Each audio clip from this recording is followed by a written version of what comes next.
Quand le Covid arrive, je repense à mon projet, parce que je me vois dans ma chambre avec les habits que j'avais achetés, des déodorants.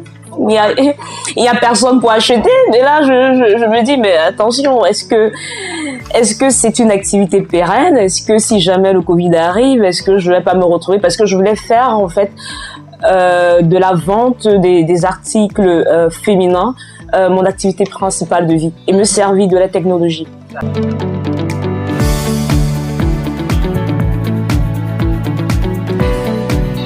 Ce qui m'a attiré mon attention et qui pour moi était je vais dire, ouais, c'est le taux de mortalité des personnes pendant le Covid.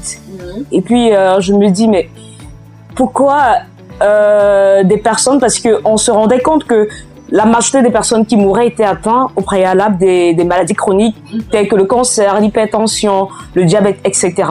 Et puis je me disais, mais comment est-ce que on pourrait prévenir une autre crise sanitaire si jamais elle arrivait? Alors déjà, comme je pensais avec un ami à faire la pisciculture, je me suis dit, ah mais pourquoi pas? Parce que on constate 80% de ces maladies sont développées, bien que on a des prédispositions génétiques, mais elles sont développées par l'alimentation. Donc, je me suis dit, bon, pourquoi pas développer l'agriculture biologique? Mais en étudiant le sujet, je me rends compte que, mais en fait, même en Europe, pour manger le bio, il faut avoir un niveau, voilà, il faut être quelqu'un. Voilà, mais comment donc optimiser l'agriculture biologique sans pour autant dépenser autant?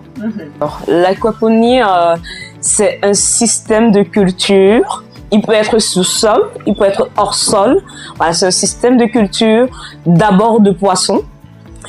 Et ensuite, on se sert de l'eau de poisson pour alimenter les plantes sur sol ou hors sol. Mais moi, je fais l'aquaponie hors sol. Donc, on fait des bacs hors sol à partir de l'eau de poisson parce que ça fonctionne comment? Le poisson déjecte la matière fécale et la matière fécale sont métabolisés par 3 microbes différents, voilà, qui laissent l'azote dans de l'eau. Et au niveau des plantes, les plantes ont besoin de l'azote, voilà, qui absorbe cet azote et libère l'oxygène dans l'eau et qui revient vers les poissons. Donc c'est une sorte d'économie circulaire, voilà, qui permet de pouvoir cultiver en dépensant moins. Déjà, l'eau est recyclée. Ensuite, la production végétale est 2 fois plus que la production normale sur sol. Donc,